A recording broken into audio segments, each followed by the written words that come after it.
Hello all, my name's Alicia and welcome to our Golden Acre. One of the things that seems like people have been very interested in is growing sweet potatoes. I am not an expert, but I have had success and have done it for multiple years. So I wanted to share a couple things, some ideas, show some of the things we have going on behind us. So first thing I'm going to do, I've got a salad green container.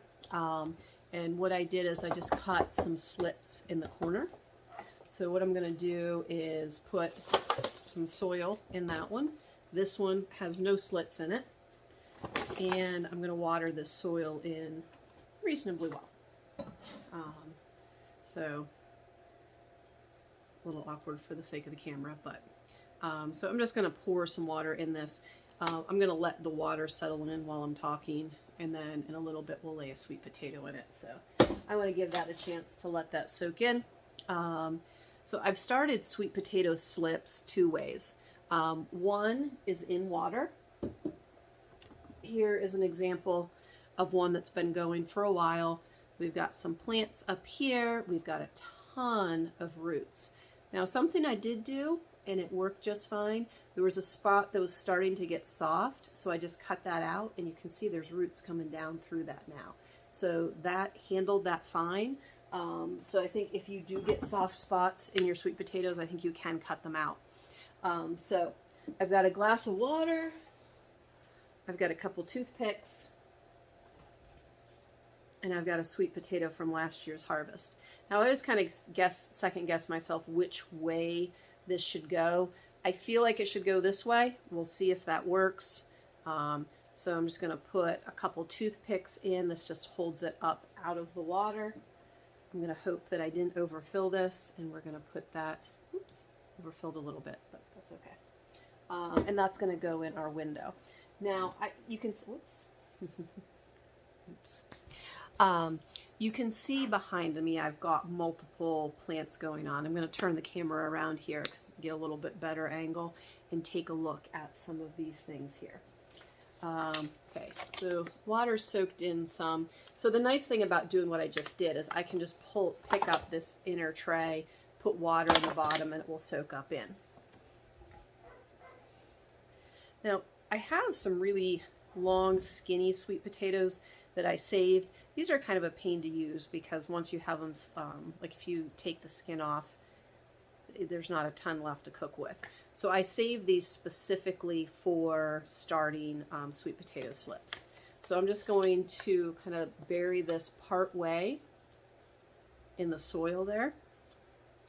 And I think this is going to go on my grow shelf on the heat mat as I have space. Right now the tomatoes are monopolizing that space.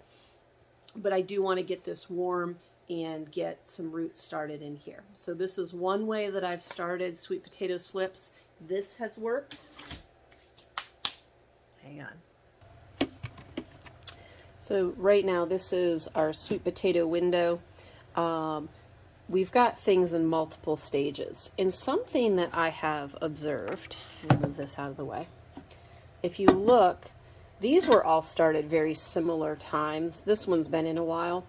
And if you can see, that water's getting really cloudy and the sweet potato's getting soft. So this I'm going to actually dump out once I'm done with the video. There's no way. This is not going to produce any slips for us. This is just going to go in the compost. Now this one here had already started to sprout a little bit. And let's see, can we see it? Right there at the bottom. Okay, hang on, I have to set this down. I have to set the camera down so I have two hands. All right, so on this sweet potato right here, let's see, will you focus there? Okay, so right there, you can see right here a little tiny root starting. So this one's getting ready to kind of take off, even though this one's been in the water less time than this one. Now this sweet potato still feels pretty nice and firm. I might try to put this one in a new glass, like kind of cut out some of these spots that look like they're trying to get soft and put it in a clean glass just for curiosity's sake. But it looks to me like if you put them in and the water gets cloudy, that's a sign that that particular sweet potato is not going to do anything. And then this one, again, just this has not been in very long. Will that focus for me? Here we go. Right at the bottom there, there's a little root starting.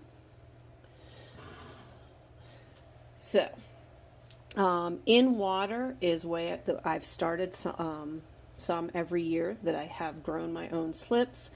I feel like this method gives you more roots to work with, because what we'll be doing is we'll just be popping each of these off. Now, as we get closer, I'm going to try to get this top down in the ground, so this will send some roots down into the water.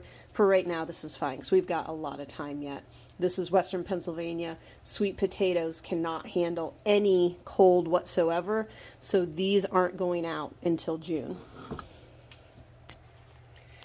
Now this is one I'd taken, like skinny sweet potatoes like we started in the soil today, and I just put them down like sticking straight up out of the soil, and we have a ton of growth off of this sweet potato. And this is actually, this has been going over a year. I planted sweet potato slips off of this one last year, and then up here, this has been going since the fall as well.